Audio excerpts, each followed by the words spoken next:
Hey,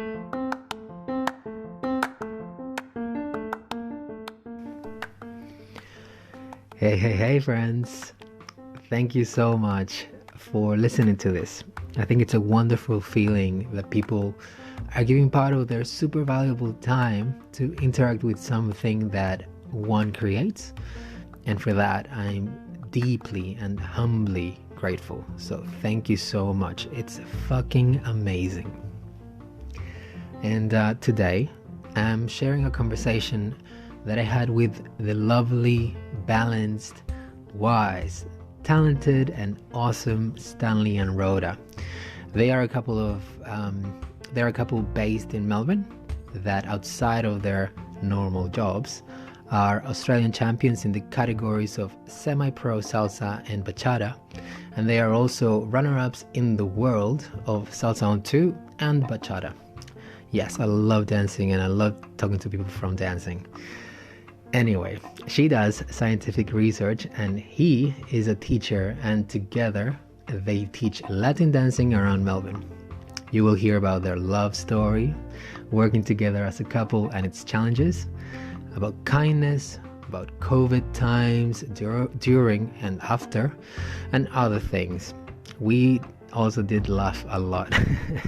Without further ado, please enjoy the conversation with Stanly and Rhoda.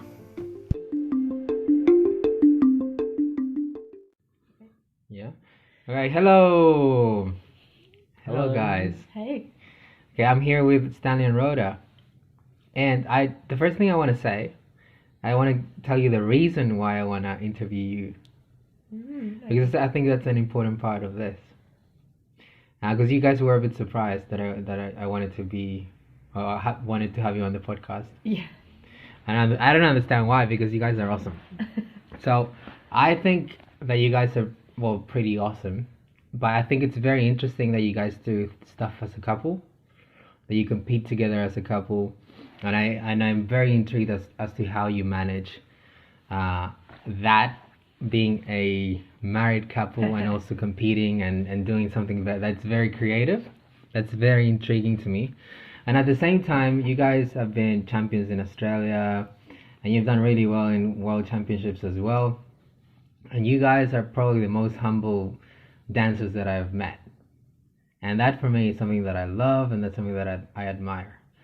So you guys inspire me very much to get better at something that I love, which is dancing salsa and dancing in general. And I respect you guys very much. So that's the reason.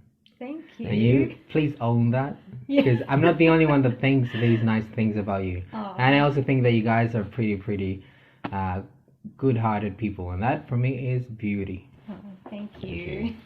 Okay, so I also wanted to talk a bit about that, but the thing that I want to make tradition in this space is that we can share something that we're grateful for. Mm-hmm. So who would like to start? I'll start. Especially in our current situation, I'm grateful for having a steady job and steady income. Where when we went into lockdown, I guess my role simply changed. My job changed, but I didn't lose it, and I was still very much needed. You know? So I'm very grateful for where I found myself in terms of my career. Amazing. You're a teacher, yeah? Yes, high school teacher. So mostly senior levels. This year I've got a year 9 class, I've got 2 year 11 classes, and I've got 2 year 12 classes. Damn. What about you, Rhoda? Me? I'm actually grateful for COVID, because I think like the lifestyle we were living before COVID happened, we were like go all the time. And we always tried to get a work-life balance, but I think our idea of work-life balance wasn't actually work-life balance. It was more towards the work side or the training side, rather than just enjoying spending time doing nothing or being like just a couple, rather than always having to dance together to spend time together. So that's what I'm grateful for. Do you think it benefited you guys as a couple? For me, I'll speak for me. Like, I think, like, yeah, um, before and after, it's for me, it's similar because like we've been together how long now? Almost so it's coming on to 7 years, and I feel that you spend 7 years together, and you make a commitment to marry this person. Like, um, you're pretty sure of yourself as to what kind of life you're gonna lead. So when COVID happened, like we adjust and we adjust together. Um, but I think our relationship has always been strong, and this is just different. Yeah. Yeah. Yeah. Like I don't think it changed. I don't think it made it like so much better, but I think it just gave us more time to like enjoy ourselves, I guess. And that's the other thing I'm grateful for, like having a nice home. So when we were, teaching from home or working from home, um, it's nice to wake up, do our work, and then like see each other every now and then. Like we don't have to like meet up for lunch or call each other or anything. Like I can just pop in and say, hey, how you doing? We were working in separate rooms. Yeah. So Rhoda will get set up. She'd set up in the living room. I'd set up in the kitchen, and that's like our work situation. But we can always just pop in and see each other, and yeah, that was really nice. So Yeah, that's a really interesting dynamic that a lot of people are having. Yeah. You actually see the people that you live with while you're working. Yeah. That's so weird. And apparently, there's a lot of people are saying the work-life balance is better, and they're finding more time for family and seeing family.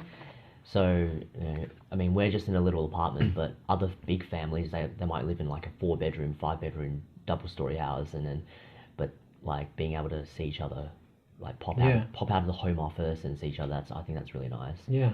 The other thing I'm grateful for, because you read about on the news, is that not everyone has a nice home situation. So I find myself quite fortunate to have led the life that I have, and to find the situation I'm in, to have a nice home environment. That's what I'm really, really grateful for. Yeah, I can't imagine if home was dangerous or you didn't feel safe. A place Yeah. you don't want to It'd be be. terrible. Exactly. Yeah. Yeah, your Yeah. most intimate place being somewhere that you don't want to be Yeah. in. Yeah, I think Yeah. that's super important. And I find like being a teacher, like you are more aware of all the different lives going on around you. Yeah. You're more aware of everyone's possible stories and possible troubles. So like don't take anything for granted, and just be kind to everyone and give. Yeah. And just give. Yeah. Yeah, kindness. That's been the word for me lately. Is kindness. Yeah. Like kindness is a currency. Kindness is something that you just use. Yeah. Because I'm super into self-development. I'm super into working on myself. I'm super into like being hard on myself and trying to improve myself a lot. Mm-hmm. And the other day, actually yesterday, I heard this paraphrasing from this Buddhist monk of that you have to work on yourself and you got to improve on yourself, not for you but for others. And when I heard that kind of made a switch for me, because I think that's probably the thing that we need the most now, Yeah. is kindness. And it's probably one of the things that feels the best. It's one of the best feelings in the world, I think. It's to do something totally selfless. You feel a part of this organism that we all are.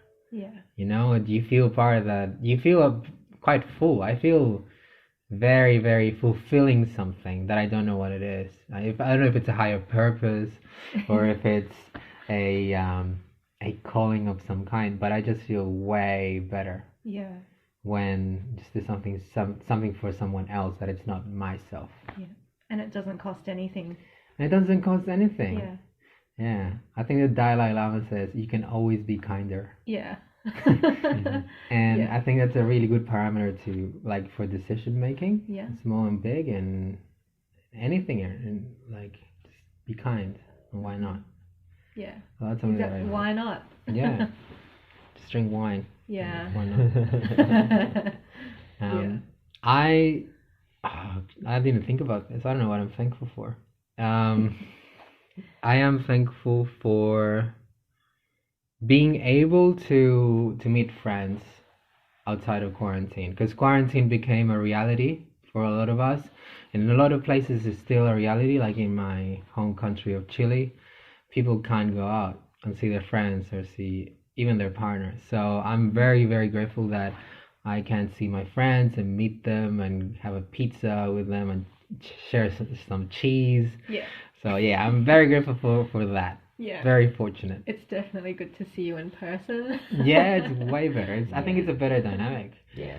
Do you notice much of a difference between teaching dancing online to in a room with the same with the people? It's very different because you don't feel their energy. You don't and for me, a big part of our teaching is giving feedback. Yeah. So we want to see you live. We want to look at you and see how you're going, and then give you specific individual feedback to help you improve. And like it's a lot harder through a screen, because you don't know if I don't know if you're off time or if it's just laggy internet. Yeah, exactly. Yeah.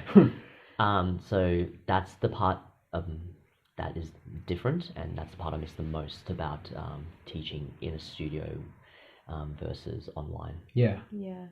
And you also like, I feel like online, the students kind of have to physically go up to their device and unmute themselves to ask you a question.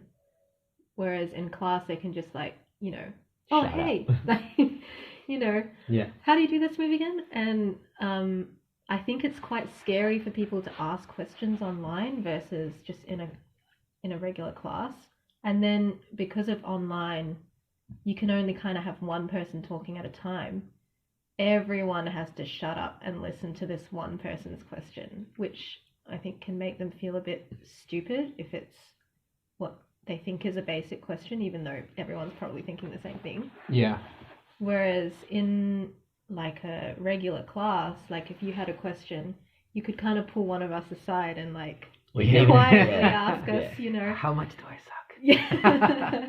Yeah. Or like, what count was that on again? Yeah. Just I think I think it's kind of good and kind of difficult, yeah. because it's a complete different dynamic. Because online, I think if you do it on Zoom, for example, it's like you have a spotlight on. Yeah. Because you have your little square that shows your room, and it shows you, and you see yourself there, Yeah. and you see, oh, people can actually focus just on my camera if they want to. When you're in a room with other strangers, you're there, you're just occupying space in that room. Yeah. And yeah, you can do that. And I think people in general struggle with asking questions anyway. Yeah. But I think it's even more when they have to unmute their laptop, say what they want to say, and then the teacher goes, "Sorry, can you repeat that?" Yeah. And then they have to say it again. I think, Yeah. but that's why I also think it's good, Yes. because it helps people to get used to this different dynamic of, you know what, I'm gonna have to fuck it up if I want to learn. Yeah. And I need to, if I'm gonna seem like an idiot, I don't care, and develop that skill of not giving a damn about other people's opinions, which is one of the best things I think anyone could learn ever. Yeah. It's also kind of like there's pros as well. Like we're doing classes with other people online as well, and things like time difference. Like you don't have to worry if you get up 2 minutes before the class and just do it in your pajamas and your slippers. Yeah. No one's gonna judge you. You can just turn your camera off. Yeah. And yeah, if you feel insecure and you don't want anyone watching you, you can turn your camera off. Yeah. But yeah, and then just doing it in the comfort of your own home kind of feels. There's no commute. If you had a 6:30 p.m. class or a 7 p.m. class and you have to fight through traffic, so I think that's been nice as well. Yeah, that's definitely a pro.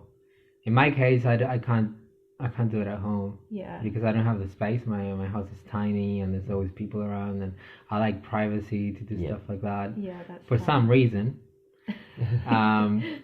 So I haven't done it. I've been doing other stuff. Mhm. But yeah, I think definitely this entire thing is gonna start something so new in the world. Like even restaurants. I've been to a couple. Have you been out? Once. Yeah. Since they reopened. Since they reopened. Yeah. Yeah. So did you see that some restaurants have like, oh, they sit you down, they take your details, they sit you down, and they're like, oh, you can go into this website and order. Mhm. And I'm like, that's the future, and we're on the future right now. Yeah. Bye cash. You know, it's all, everything's gonna be automated like this. And even like fast food chains, you see that they have the kiosks there to order anything. Cinemas as well. Like this is just expediting something that it was gonna come anyway. Yeah. That we learn through technology and the internet, and we order and we eat and we communicate like hardcore through this. So I think it's also like a good run test for what's coming up. Yeah. Maybe it's like the push that society needed to have this like big shake up for things to happen. Yeah. Yeah. Like, just, I mean, I'm probably, they say, never gonna be working full time in the office again for the foreseeable future. And it makes so much sense. I know. And I don't need to be Yeah. there. It'd be nice to like meet some colleagues now and then, but I don't really need to be spending 2 hours in the car on the way to and from work every day. And, you know, it's going to be so good for people who need flexible hours, or like for even like trying to make 6:30 class to teach will be so much easier if I don't have to go from right in the middle of the city out, you know. And and commuting to and from work is such a big stress factor for a lot of people too. Yeah. For example, I changed my life because I was getting stressed of commuting. Really? I was living in the suburbs, and I took a very, very conscientious, is it conscientious? Yes. Yeah, look at me. I took a very conscientious decision of moving to the inner suburbs so I could throw away my car and not drive anywhere ever again. Yeah. So I literally was like, now I'd rather spend a little bit more on rent so I can spend less on my car and have more time and take this stress away from me. Because I was driving like over the Westgate Bridge on peak traffic, 8 a.m., listening to amazing music, but then having to worry about the silly guy that it's moving into my lane without signaling. Yeah. You know, and I'm like, in that moment, I'm just going to do my 8-hour shift, and I have to be worrying about if I'm gonna die today because of this. I rather decrease my death probability, so I can just be a little bit more relaxed. Nice. So I think that's a good thing for everybody. Yeah. Like, it's not necessary. Do you know if productivity has lowered? From an article I read today, it was a lot of people find that, well, not a lot, but some find that they are more productive, and some find they are just as productive, and only a very small number say they are less productive. Yeah. That's a win-win scenario. Yeah. That's only from one article that I read. Like, Rhoda being the researcher, she's going to want to, like, look at all these other situations. She's going to want to look at, like, sample size, who did the study, is it peer-reviewed? Yeah. Who was it funded by? Yeah, exactly, yeah. Whenever he's like, I read this, I'm like, where? Who did the study? No, it's done. We only need one study. Now we can make drastic decisions about society. Cherry pick our data. I mean, I just like reading it, and I like being informed, and then I come in, like, sometimes I'll check in with Rhoda, and then, like, she'll tell me something else, or she'll tell me something from her medical articles that she has privy to because of her research position. Yeah.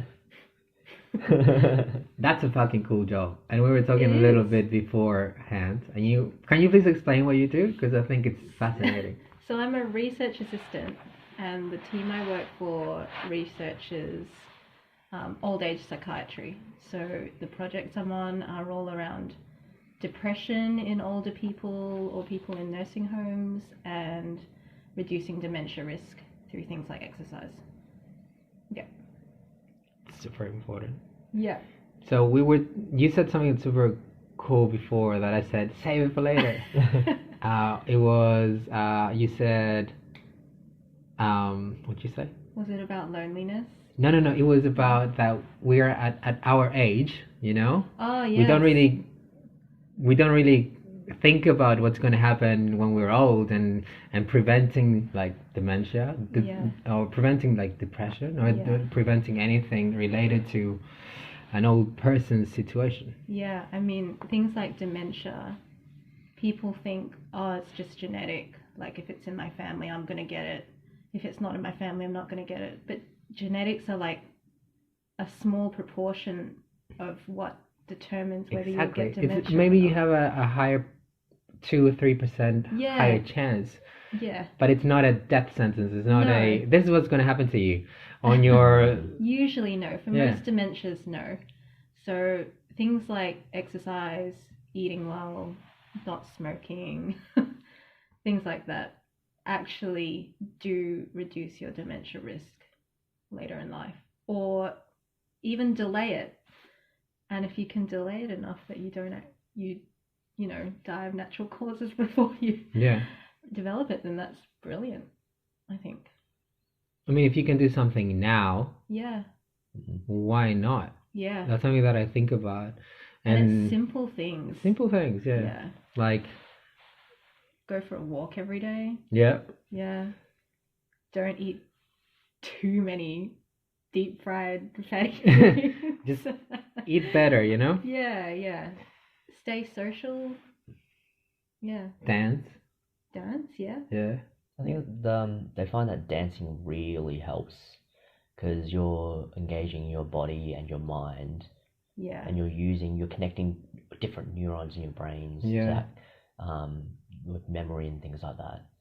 Yeah, it works a lot of things. Yes, social dancing, I think it's one of the most all-rounder best things that you can do for your brain. I think I don't know. This is me.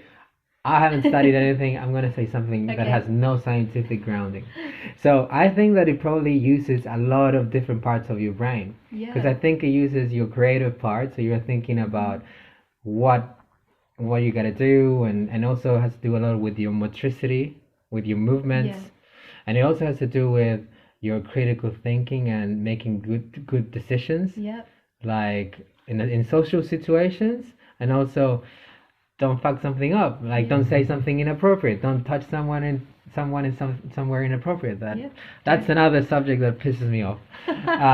Or also like it secretes hormones that are super important to you and that make you feel good. Yeah, it's also social. You get, benefits from dancing with somebody, even if it's not verbal. You've got a connection with somebody, like so many things. And listening to the music, responding to the music.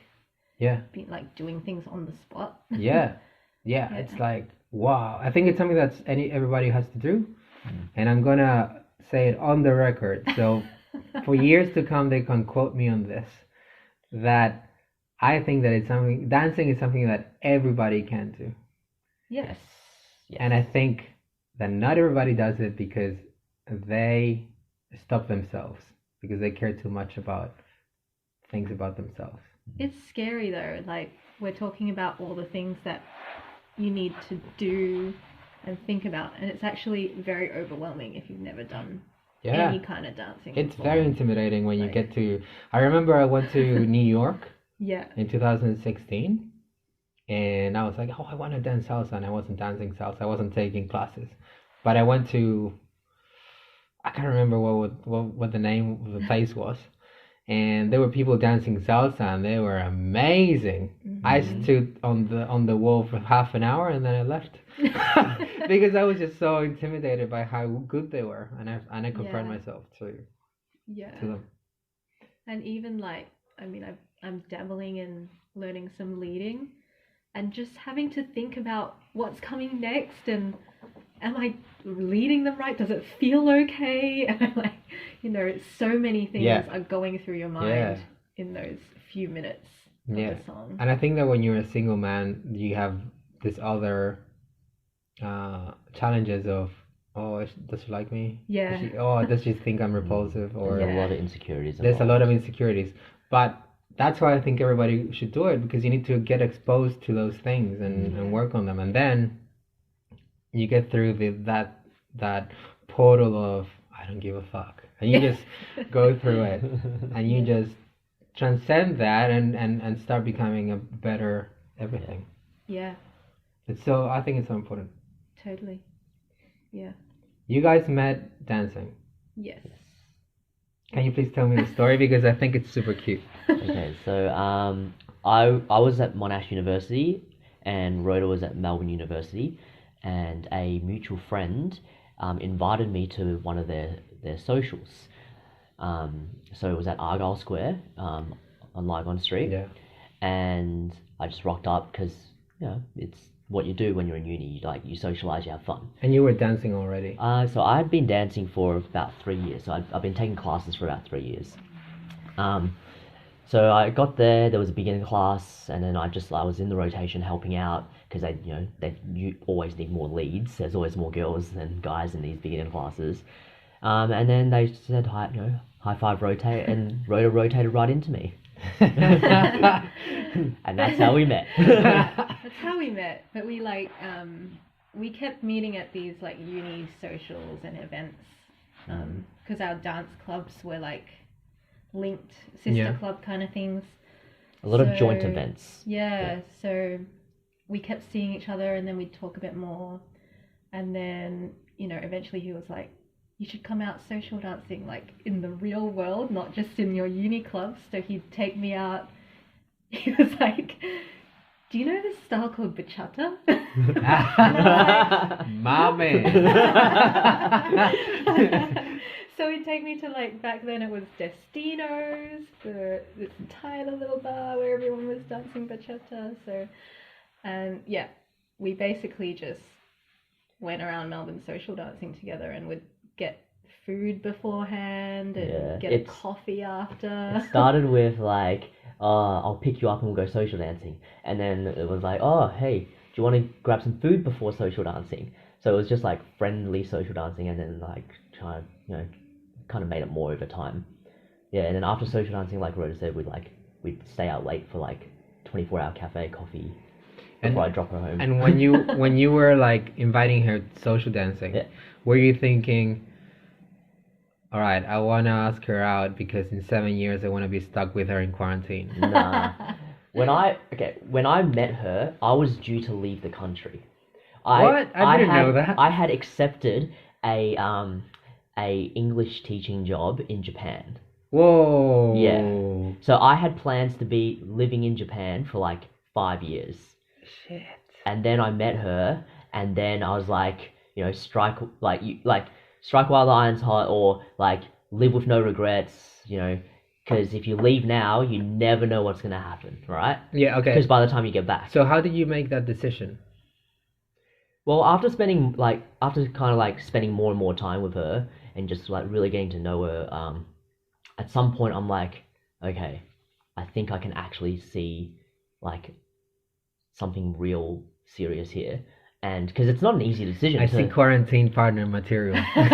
Well, yeah, because I had wanted to teach in Japan. I had wanted to live in Japan for many, many years. Yeah. This was a long time coming, and I had to go through written application and interviews and everything. And I finally got the job, so I was super stoked. And you had your visa yet? Yeah, it was all organized through the Japanese government. Yeah. And the job pays well as well. So it's a great experience. Where were you going to teach? Do you know? So I had requested for somewhere rural, because I was I've grown up in Melbourne, and I didn't want just another big city. I wanted to have a slower lifestyle, and they say even in Australia, so rural is where they need teachers the most. Yeah. So I was really keen on, and I looked up the place that they assigned me. I was going to be rural Japan. Do you remember what it was called? No, not at the moment. If I look back at my old emails, maybe. 7-8 years ago. Yeah. Anyway, so like the only place to get there was like one of the ways to get there is by train, but not by your regular trains. It had to be like those single carriage, and it had to go slow and wind through all the mountains kind of trains. Yeah. So anyway. Whoa. Yeah, I mean, I listen to myself talk now, and I'm like, damn. Why did I fall I in still want to do love? that, but no. Why was she so perfect for me? Yeah, I mean, I made that like, you know, I just wanted to see this through. I didn't want to go to Japan and then come back, and wonder, you know, what would have happened, or Yeah. who knows what where Rhoda's life would have taken her in 5 years, or even in a year's time, right? Yeah. Because I wasn't sure how long I was gonna commit to going away for. So I made the decision that I was gonna give it a go, see where it goes, and here we are, and I'm married to her. I even got him a leaving present. Yeah. Oh we were wow! full serious. You had He didn't- I flight think tickets. it You was had like- tickets. I had to refund. I had to pay the embassy back. I had to because they had paid for my flights. And, Yo! And then I called them up. It's like, hey, sorry to do this to you, but I don't think I'm gonna go Whoa! anymore. And they're like, okay, that's cool. Just That's- refund our flights, and then we're That's like a falling in love fee. Yeah, it's like a movie, Holy right? shit! It I didn't doesn't know this. feel This that makes great. this makes your story even cuter. Holy shit! But That's how we That's how we started. That's how I like asked her out officially. Like yeah, one time I was that's such a big risk. yeah I was like, man. oh hey, so Wow. I'm not going to Japan anymore. And then like what I don't know. And then I can't eventually even remember. yeah. Yeah, I just remember I got him a present and it was literally like a week or two before he was supposed What'd you to get go. him? I got him a poem book. Oh, that's why he stayed. Mm. So I think that We've for- got it on the shelf somewhere. I think I remember like thinking like for me that was the scariest part because she wasn't even my girlfriend. Yeah, man. Like Damn, you got yeah, guts, she was son. just like a friend who I wanted something more with. Mm. And then so I actually made the decision. I actually called to cancel the Japan trip, and then I asked her out. Yeah. So for I What guess if she said no? I guess I'm a risk. I guess I'm a risk taker. Yeah, I would have been so bummed. Wow. We always say I'm pretty risk averse, but he is a real risk taker. Yeah, I'm a Yeah. risk taker. Yeah, I'm on your team, bro. What's life Yeah. about? A little bit. But I'm really intrigued by that because you said, I thought, what if I hadn't done it, or what would Yeah, it yeah. be like? Have you always had that mentality? Because Yes. how old were you? Oh, this was 7 years I ago. think he was 21 when I met him. Yeah, 21. Or So 22. When we, yeah, no, were you? You would have been like 22 probably. Early 20s anyway. yeah, so why? Oh no, sorry, I was 21. Yeah, yeah. Sorry, you were like 24? I think I was like 24, Yeah, and you were 21, 22. still early 20s. All right, so why, as a 24-year-old, you had that mindset? I'm really intrigued by that.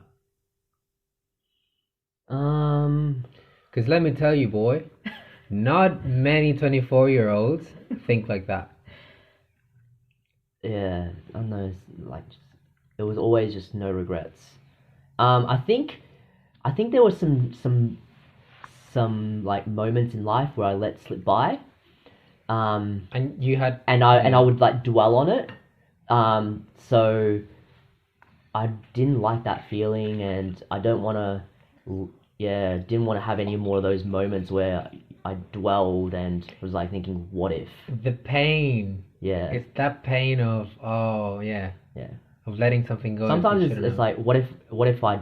It's not like what if I didn't do this, or it's like what if I did things differently, right? Yeah. So, yeah, I think the carpe diem, something along those lines. Wow. But I think it's like you always regret what you didn't do rather than what you did. Like I think if you chose to just, you know, stick with the plan, do what you initially thought you wanted to do, and then something came along and you didn't take that opportunity, I think you regret that more than if you took the opportunity and it didn't quite go well. Oh, well, it was the best thing for you at the time and it took you on a different path, you know? I think you got to be comfortable with your decision at that point in your life. And I was very comfortable making that decision at that point in my life. That's a lot of maturity, though. Because a lot of people hate making decisions. And they shelter themselves behind I'm so bad at making decisions. Yeah, because you don't practice making decisions. Oh, I struggle so much choosing something to eat at the restaurant. Yeah, because you're afraid of making little decisions and you haven't practiced it. You just practice. That's how you make decisions. You practice. It's in everything. But I'm very impressed. I gotta say, by that. So, did he tell you that? Did he say, Rhoda, I'm not going to Japan and you are the reason? Yeah, he did. He told me I was the reason. It's pretty foolproof, right? Yeah. It's like, I like, who would say no to that? Yeah. It was pretty romantic. He's a romantic. Yeah, you gave him a book of poems. Yeah, but he's like, if I'm this romantic, he is this romantic. My man. Yeah. Have you read Pablo Neruda? That's the book. Oh my God! Yes. That's the book. It's a collection of his poems. Yeah, the sonnets by Pablo Neruda. Yeah. It's one of the most beautiful compilations of romantic poems ever. Oh yeah. That was the leaving present. Yes, and Pablo Neruda is Chilean too. So. Yeah. Yeah. Oh, great. That's amazing. Yeah. One day we'll read it in Spanish. Yeah, I'm sure. How's your Duolingo going? It's getting there. Right. Yeah. I've maintained a over 100-day streak. Good. You can understand more songs now. Or individual words at least. Yeah. We took some classes with dancers who only speak Spanish or who only taught in Spanish, and we have taken classes like that before and just been completely like, okay, pay attention because you've got to just follow this like with your eyes. But we can actually understand dance some classes, things now. dance classes. But we can actually understand, like, you know, now we know if they're saying left or right, or, you know, things like simple things like that. And it helps a lot. It does. Very, very confident with counting in Spanish up to 8.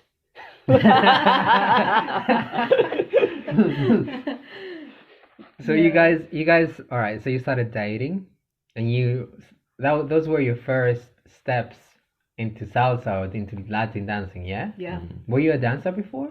Did you do any type of dancing before? Ballet since I was 3. Ballet dancers are always good with salsa dancing. Oh, they have really it's harder foundations. than you think. They have really good foundations with the frame. I'd say you have like you start with like good timing, good awareness of body, whereas I had never done any dancing before, so salsa was my first, and it took a while to kind of get into it.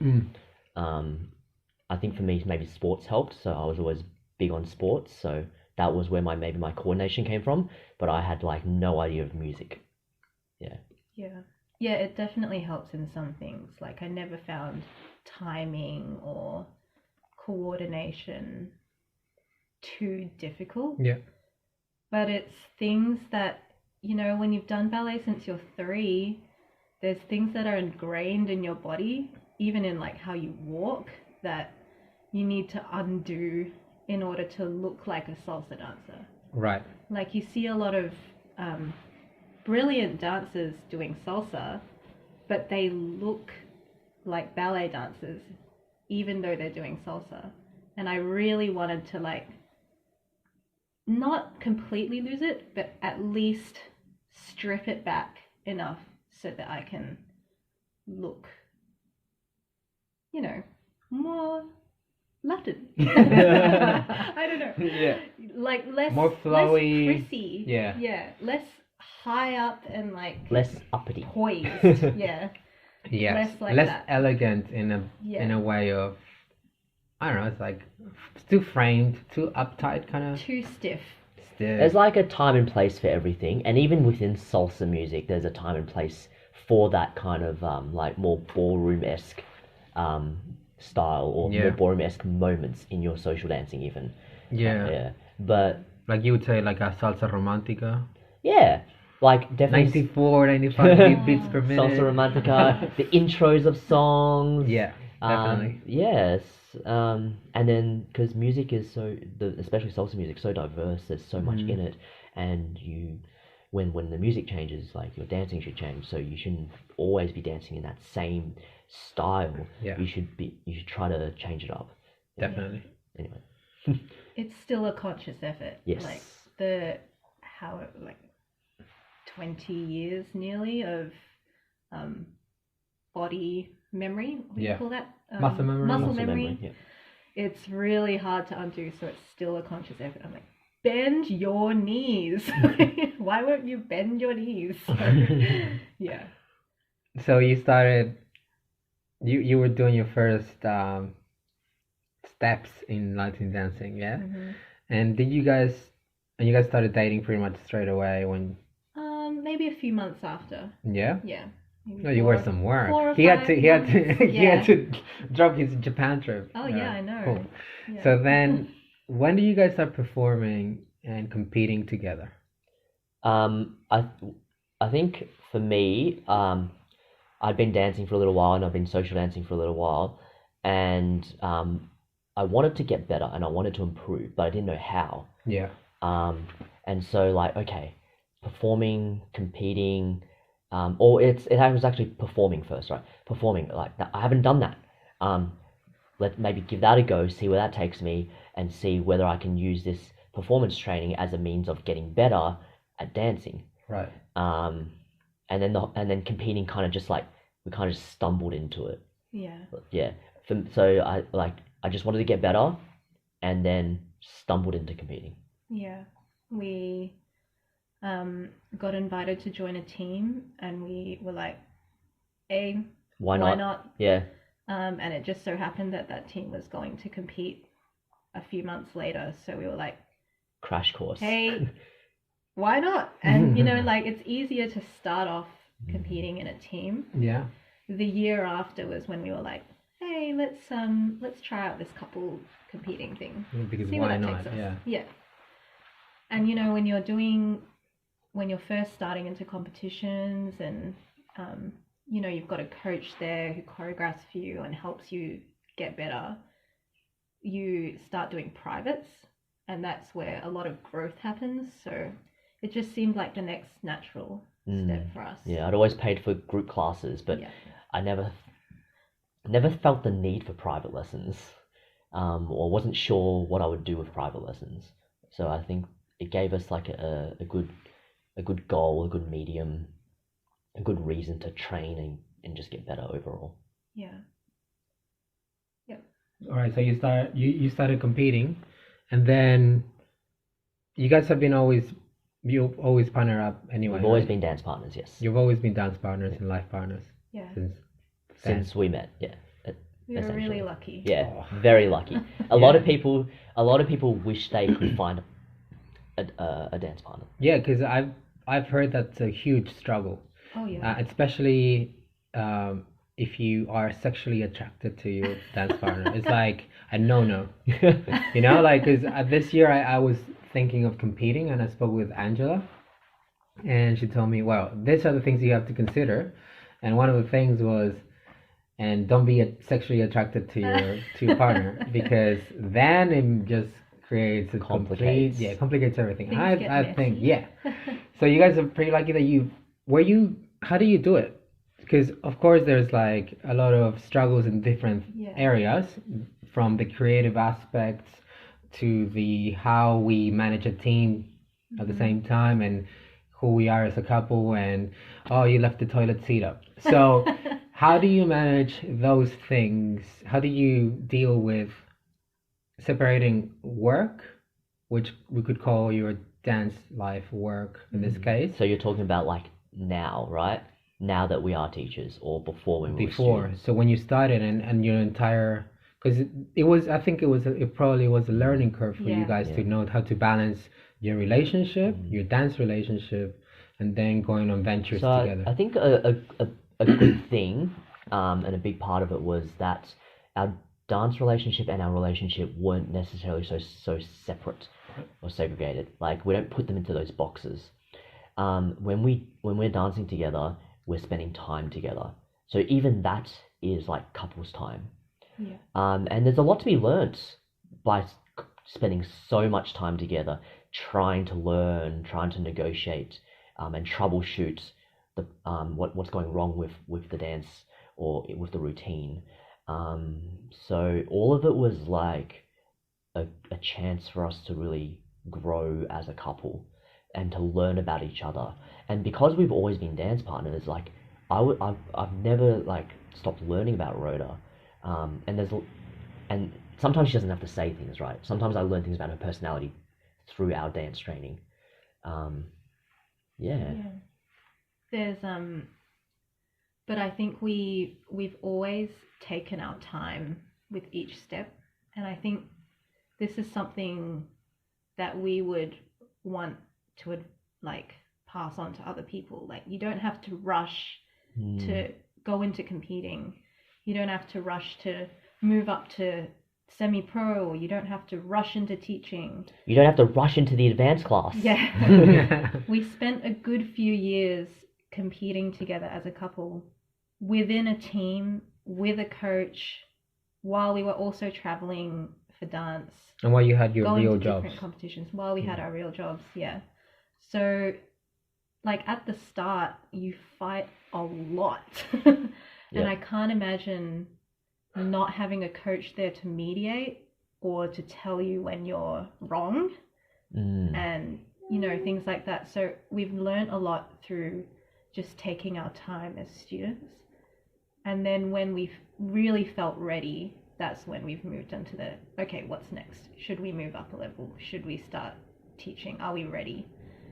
So yeah, we've always taken that choice rather than someone going, oh, why don't you do this? Like there were people pushing us, you should go semi-pro years before we actually did, and we were like, I don't know, I don't feel ready. I feel there's still sufficient challenges in the amateur category. Yeah. Especially when we took it to like the world stage. So the amateurs at the world stage was amazing competition for us, and it really drove us to train and get better. There's some really good dancers out there, and not every good dancer is going to be a semi-pro or a pro. Like there are some really good amateurs out there, and so you can stay as an amateur if you wanted to. You know, you don't need to move up. Yeah. So I think just taking those steps like slowly helped us to keep this relationship together. Like I think if we jumped into choreographing and trying to train by ourselves and teaching at the same time while also not really knowing much about each other as dancers, I think that would be really hard. Yeah, I feel like we do know each other really well, so So how do you make decisions? Talk it out. Yeah. We don't always have the same opinion. Yeah, and that's fine, and sometimes we'll fight about it. But like, because if you especially in dance, like you're doing things together, so you have to agree on the path that you're going to take, or that you can't just, okay, I'll do this and you do something else. Like, that's not how this is going to work. You don't avoid it. No, talk we don't about avoid it. Always talk about it. Yeah. It might take a little time. Like sometimes I like to put things on pause. Sometimes I like to sleep it off, and then I'll talk about it. And so Rhoda understands that about me, and she'll give me that time. So it's like early on, she'd want to talk about, and I'd be like, no, I'm not ready. Like I'm too emotional right now. I'm too mad or whatever. Yeah. Exactly. So that's how like our relationship has also grown. It's like just learning, just understanding each other. It's like, okay, I need time. Give me time, and then I'll come back when I'm ready to talk it out.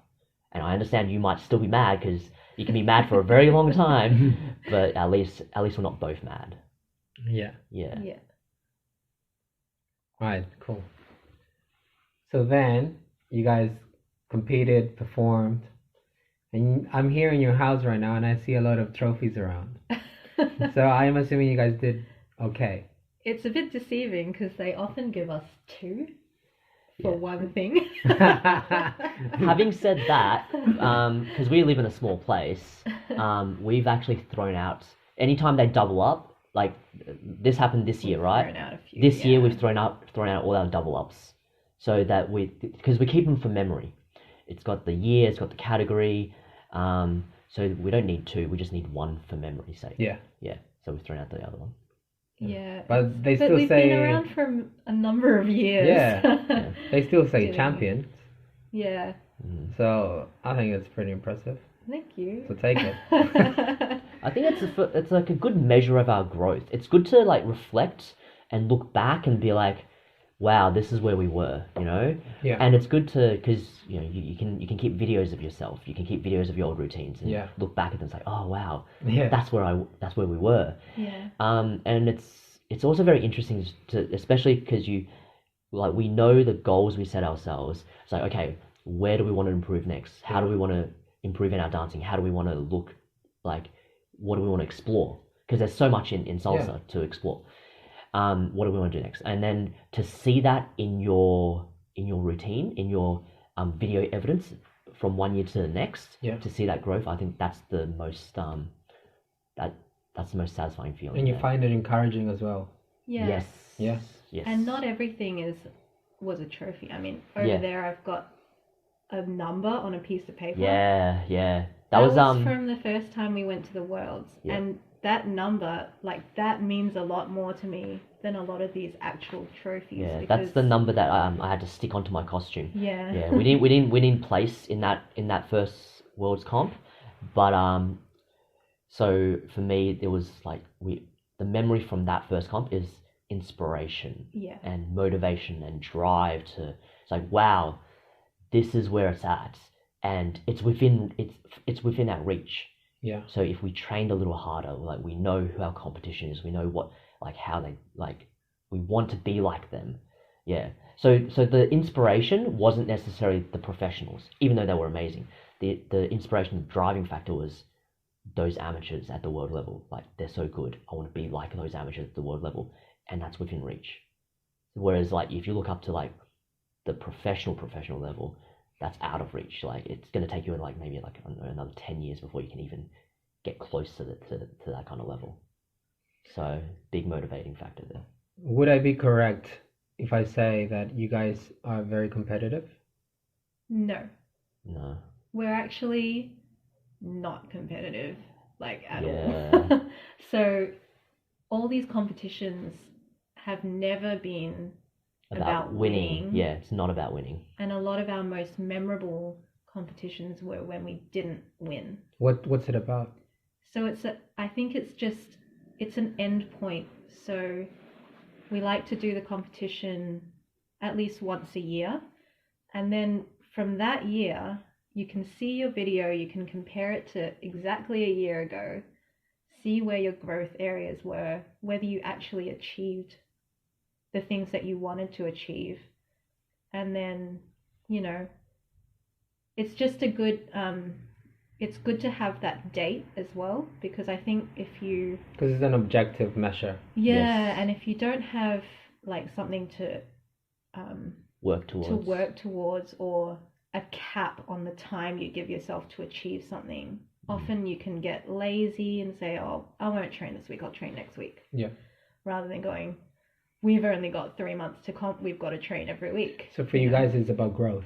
Yes. Yeah, I think it's always been about growth for me. So that's the whole reason why I dabbled in performing. That's the whole reason why I continue to compete, because it's about my personal growth and my personal dancing. Yeah. My passion has always been social dancing. I started in social dancing and I still love social dancing. So one of the biggest reasons why I continue to compete is because it helps me grow as a social dancer. Yeah. I feel like a better social dancer now than I was before, and the competition has been my means to that end. Yeah. The routines for us are never just for show. Yeah, Like, there's always a reason. Like every choreography you see, it's like we choreographed it specifically that way because we wanted to work on that thing. Yeah. So there was one year where we wanted to work on body movement, so you saw a lot more body movement in that choreography. There was another year where we wanted to work on, like, crazy difficult turn patterns, so you saw more crazy difficult turn patterns. And there's always like specific techniques. So it's like you have to choreograph something that is not achievable yet, but you have the technique to achieve it if you practice enough. Yeah. Like you cannot do this routine from start to finish without applying the correct technique. So that was like what gets us training and keeps it going. Yeah. Keeps it interesting as well, so that we don't get stale.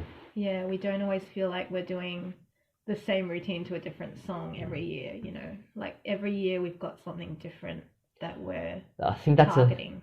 That could be a bit of a problem as we keep doing this, because like we look at our past routines and it's like, okay, that was sufficiently different. Like, okay, we don't want to just be like, oh, you want to be like, you've seen one Stanly and Rhoda routine, you've seen them all, right? I really worry that we're going to run out of ideas. I really worry that we're going to recycle too many ideas to the point where, oh, that looks similar to another routine they did in the previous year. That's what I'm worried about. So, but being aware of that, I think it just pushes you to be creative. It pushes you to stay original, stay different. Yeah. Yeah. I watched again the performance of you guys in December. Yeah. The most recent one. Yes. So I think that's a pretty good story that I would like to know more details if possible. the Brisbane video. Yes. Okay. So you guys, I'm gonna give you a bit of context. So you guys went to the Brisbane, what's it called? The World Salsa Solo competition. World Salsa Solo competition. So it's a national competition. It's an Australian competition. Yes. But there is an international component in the solo category, which is why they call it the World Salsa Solo. Yeah. But for our categories, it's an Australian competition. So you were competing in the semipro salsa? Mm-hmm. Yes. And so I love that routine. I think it's super cool. I love when you guys do the punching in the air. There's a lot of nice moments, a lot of like crowd pleasing moments. Yes, I love it. And I think that the one of the most fascinating things is that you tripped. Yeah. You guys had a tripping moment. Yeah. You didn't have a psychedelic trip. You just tripped. Yeah. It wasn't like a subtle one either. It was like, it wasn't a subtle no one. one could miss it. No, exactly. Yes. And I think that was like the longest half a second of my life. And I'll say it was like three little yeah. Like those moments, for anyone who's been in them, it moves in slow motion. Yeah. Yeah. And like it's like a fight or flight situation. And I think we talked about this before, where it's like your brain adjusts, or your brain like gives you the time to process and to think, what are you going to do next? So I think that's the slow motion component of it. And I felt that twice. And both times it was in routines that were about to go. Well, one went wrong, the one we're talking about now, but another one, it was going to go wrong, and I knew it was going to go wrong. But both of us it was like we were so in tune with each other, we adjusted, and no one knew that there was a mistake. Yeah. So in this particular performance, you guys are like halfway through the song, you're doing great. Everything's going well. Like it's reacting really well as well. And halfway through, you guys have this trip. Mm-hmm. So it's like about half a second of Rhoda stumbling and Stanley just getting her back, and then you guys get back to it and finish the song like nothing happened. But we came back stronger. Yes. And this is something that I really want to touch on, because I'm really intrigued on this. And then I also saw the post that you guys posted about how after the performance you actually got into it, like you actually could feel the whatever it is that you had to feel. Yes. Yeah. But you actually won the category. Yeah. Even though with the trip. Yeah.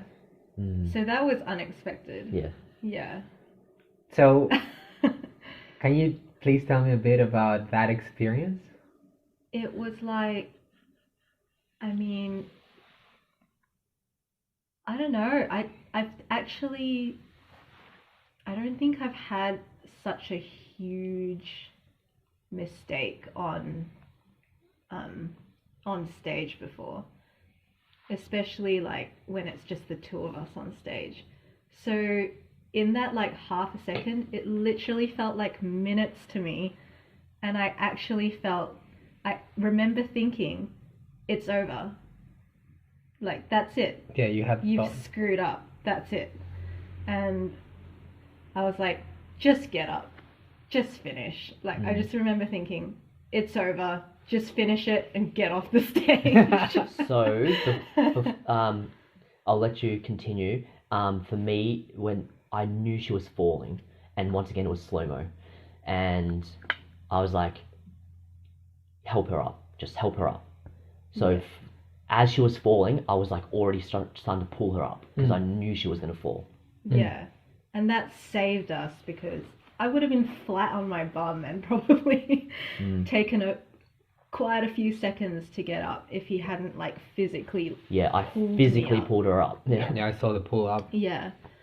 And then, luckily, I mean, it's probably just luck that we had the right hand when we came up to continue the routine. And it was also lucky, the song choice and the way we choreographed it, that we were able to recover from there. Yeah, we had a punchy moment straight after, which really helped to get like the energy back up, and that's why like that. That's why we came back stronger. But it was really like the music and the choreography allowed us to come back stronger. Yeah. So that was lucky. Yeah. Because if that trip happened at any other point, maybe it was like a slow moment. Like, how do you get up and like look super elegant again? That would be harder than getting up and like fighting hard, right? So there's a lot of that luck component, I'd say. Yeah. But it really, like, the last minute of that routine, however much was left of that routine, just felt like, just do whatever you can now. Yeah. Like, just do it. Get to the end. And so you were thinking, just get to the end. I think I remember thinking like give it more and give her more. Yeah. Like, I wanted to share my energy with you to help you through it right to the end. Yeah, and I think that really helped. Like feeding off each other's energy. Yeah. Yeah. Because it's a partnership, and you're there for one another. Yeah. Yeah. So you finish the routine, get off the stage, and then what? And then cried. Yeah. Cried, had a nice long hug. But what was also really nice was the support, the friends that came backstage straight away to give us their support. I think that, like, those moments like that will stay with us forever. Yeah. And it, like, I don't know, when you're up there on stage and it's so big, the stage is so big. Yeah. And you make a big mistake like that, I felt like I was in a fishbowl. Like, I was kind of alone. Like, I had him, and that helped as well, because I was like feeding off his energy. But I remember hearing the crowd like cheering. But it felt kind of, when you're underwater and you can kind of hear what's happening up on the ground in the distance, but it's not really, like, you can't really hear the words. It was kind of like that. Like, I could hear people in the background, and I was kind of just in fight or flight mode. I was like, just get through this routine. And then I think at the end, when we came off and people actually came backstage and gave us a hug and said, that was actually great, I was like, you were there? It was, crazy. Yeah. It was a really good moment to have for us, really. I feel like we learnt a lot, and it's a good life experience. Yeah. And I think because we're gonna keep going, and we know, like, that moment you can't prevent. Yeah. But there are other things that we could do to prepare. So it's like always learning from mistakes. Yeah. Yeah. And that was actually like, I think that was the routine where the most people have come up to us, like strangers were coming up to us in the competition saying, "Oh my God, I saw what happened," and like they felt the emotions that we were feeling, and we've always tried to project emotions to the audience, but I think that was they really connected. The one time we've been on stage that has really connected with other people. Yeah. I was watching it just like now, and I thought it was very touching. And I felt super like proud as well. I was feeling like a proud uncle. Yeah. You know, and it I was think like very emotional. Yeah, like our students were there. Like it's the first time we'd brought a team of students to the competition, and actually like coming off stage, I was like, I've let them down. You know, like these are people that look up to you, and I'm like, I've let them down, oh my gosh. But it was actually a great moment for connecting, because I think it's like, you know, we're human as well. I think it's great to see your teachers fucking up. Oh yeah. You know, and also like the instant, you know, it's okay, continue. Yeah. You know, you fall, you get up, and you just continue. There's no time to complain about it. There's when you put on the title of a teacher, there's a lot that you teach. Yeah. Not just dance. So there's a lot of other things.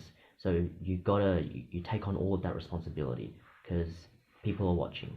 People are picking up on things. People are picking up on things you don't even say.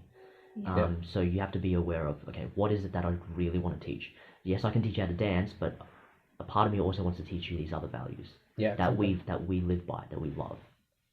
So if we can give that to you, and if those values can kind of seep its way into the scene, like I think there can be a lot of positive impacts from this.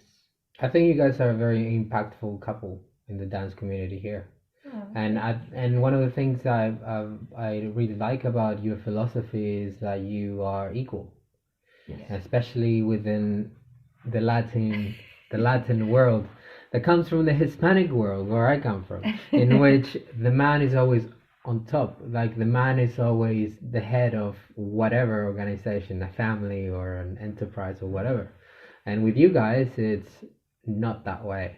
With you guys, it's very much equal.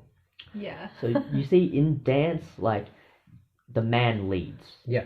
And he will tell the woman what to do. But what like you don't always realize is that the follow is doing so much to make it feel nice for you. It's so much harder. Now, if you want to like extrapolate that into real relationships, like you can feel like the man of the household, but do you realize how much she is doing in the background to make you feel like the man of the household, to make you feel amazing? Like she's doing a lot. So there's a lot of work going on in a successful relationship, and you're doing your bit and she's doing her bit, and that's where it's really 50-50. Yeah. And it doesn't have to be specific tasks. No. And I think that's also a great taboo that you guys have, I think, broken or getting rid of. Yeah. And at least in your own practice. Yeah. And I think it's we've been seeing a lot of teachers lately around the world with the same kind of philosophy. And I really like seeing that around. Like those are the teachers that we're most attracted to, the ones that, you know, I want to hear what the follower's doing. You know, what's her technique? How's she making this work? You have to give the followers a reason to go to partner work class. Yeah. They're not just there to be a crash dummy. Like they're there to learn their bit, so that they can make the dance nice for them and for their partner. Yeah. It's not just about the pattern. And it's not just styling. Just saying. It's not about styling. Yeah. And for me, dancing is a perfect metaphor of life. Yeah. Yes, we agree with you. in 100%. so many ways, and that's why I love it so much, and I think everyone should do it. So let's touch that subject again. But I think it's super true. It's just a connection of with another person, and I think just the life is it's a big part of just connecting with another person and being aware of your environment and being mindful at the same moment. Because Totally. one of the worst dances that you will ever have is when your partner is not present in their mind right Not there. present, also not listening to you non-verbally. Yeah. So I think the one of the biggest things about a nice dance is like you are connecting, but you're so the way I lead and the way I teach our students to lead, like be aware of her, be aware of what makes her comfortable. Does this move feel good for her? So you can always make it happen. Yeah, for your partner. Yeah. But if it feels like crap, like she's like that's gonna stick with her. Like why do it? You know, unless you want to make her feel like crap, which is like why dance? Yeah, exactly. Yeah. Yeah, like, and I hear a lot about, especially leaders teaching during a dance, Yeah. Oh, that's a big no-no. and it's like, Like first of all, you you're just not. have fun. First of all, you're not qualified. Second of all, the other person doesn't care, Yeah. and third of all, you're making them feel Worse. worse. Yeah. And like, it's the same everywhere. It's like, don't be condescending. If someone makes a mistake, Laugh just it off. laugh it off, or support them. Like encourage someone to learn from it. It's just like be in the moment, be with that person, Yes. and just listen and be respectful. Yeah. And I think that's one of the best things that I take out of dancing in a partner dance. Yeah. Forces you to be That's more empathetic. Yes, empathetic. Yeah. There's some nice words being thrown around. I know. 'Cause, but it's true. Like all of this is so true. You know, it's not. And yeah, we've been talking a lot about dancing, but I think that a lot of principles of this have to do with life. Yes. For example, I also wanted to have this conversation with you guys because I would love to find a partner in which who I can work with, you know, and do something with and create a project with, and I want to learn because I've never have had that experience, you know, and for me it's important to learn from people that are doing that and have gone through struggles and have overcome struggles and have, you know, and then they respect each other and then they have a similar vision. Yeah. So. But I think it's also important to remember we are not perfect and we've never been perfect and we didn't actually work super well together at the start. But as long as you have a partner who is open to listen and learn and you're open to listen and learn to your partner, you can really grow together from that. Like a lot of this whole equality philosophy and the way we dance has come from us nutting out issues and like talking about things and how it feels when you do that, and oh, I didn't know it felt like that to you, I'll change things, and then you try it and it works. Like I think a lot of people expect, oh, if I get along with this person well enough to be their boyfriend or girlfriend, we must be good dance partners.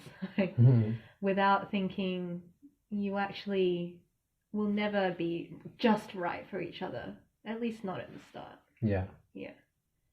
Do you feel like you guys are right for each other now? Yeah. Yes.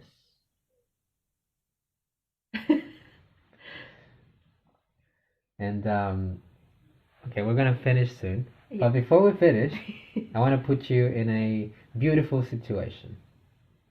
If you could share to each other what it is that you love the most about the other person. Gosh, I feel like I did this last year at our wedding. What did I say again? I forget.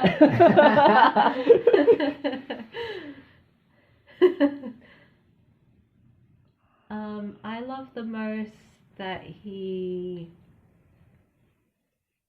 I say he's a romantic, but it really comes from he always puts me first. Yeah. He always thinks about what I might be thinking or what I might like, and factors that into his decisions.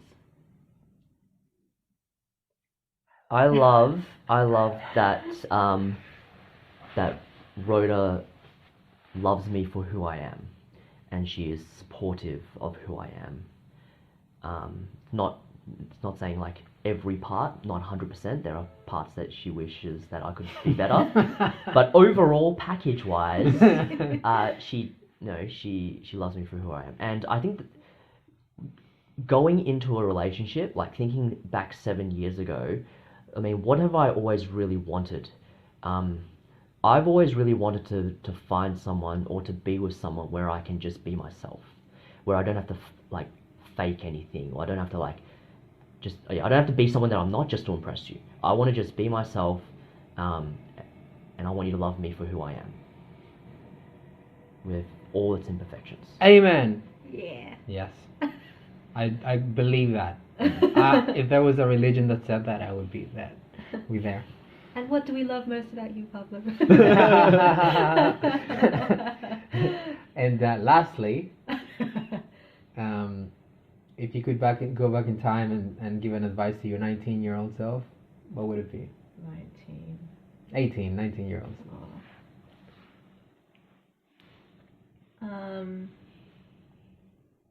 Stop stressing so much. I think we were talking earlier before recording about how you're expected at 18 or 19 to know exactly what you want to do. And I've had a few times in my teens and early 20s where I was like, the path that I thought I was going to be on and that I planned perfectly didn't end up happening. And I stressed a lot about it and took it out on the people close to me. So it's a ridiculous pressure to put on. It's stupid. Yeah, and things worked out. Yeah. So thinking back to 19, I was very young, very young in the head. And so I would say you got to just go for it. Because it was at that part of my life where I reckon I just didn't know how to do things correctly.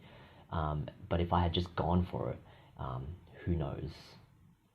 So I think that led into the whole situation with Rhoda where I just went for it. Yeah. I love that story. What would you tell yourself? What would I tell myself? I would tell myself, get to know yourself and love yourself. Yeah. Yeah, definitely. Yeah. And don't give a fuck. Yeah. Yeah, definitely those things. That's good. And then I would give myself a hug. Yeah. And tell myself, you're enough. Yeah. Done. Yeah. Done. Thank you so much, guys. Thank you. Thank you. Thank you for having us. Much love. Yeah, this has been great. It's been great fun. It's super fun. I love it. It's just a conversation with cool people. Okay, bye.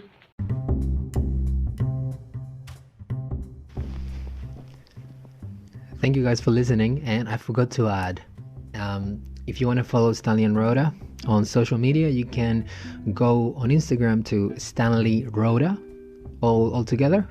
Or you can also find them on Facebook on Stanly and Rhoda.